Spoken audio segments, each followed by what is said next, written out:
কি পরিমাণ আত্মবিশ্বাস আর দেশের প্রতি ভালোবাসা থাকলে পাঞ্জাবি আর লুঙ্গি পরেই কেউ হাজির হতে পারে ব্রিটেনের রানী এলিজাবেথের সামনে, পারেন অর্জন করতে কুইন্স ইয়াং লিডার্স অ্যাওয়ার্ড। আজ জানব সেই সম্ভাবনার স্বপ্নের কথা।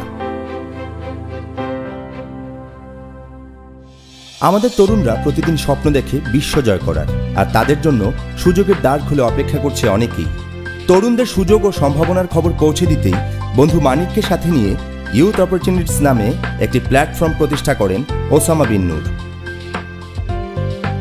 ইউথ অপরচুনিটিসের ওয়েবসাইট এবং সোশ্যাল মিডিয়া হ্যান্ডেলের মাধ্যমে তরুণরা সহজেই জানতে পারে বিভিন্ন স্কলারশিপ, ইন্টার্নশিপ এবং কনফারেন্সের তথ্য।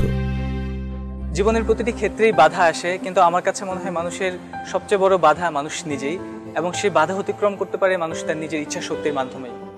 কাজ ছোট হোক অথবা বড় হোক, কাজ কাজই। আজকের দিনের ছোট একটি কাজ হয়তোবা ভবিষ্যতে মানুষের জীবনে অনেক বড় একটি প্রভাব ফেলতে পারে।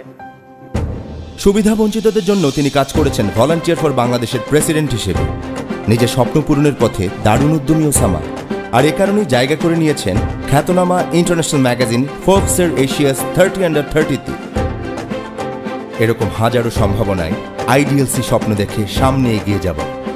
আমরা বিশ্বাস করি এক উজ্জ্বল বাংলাদেশে। IDLC, financing happiness.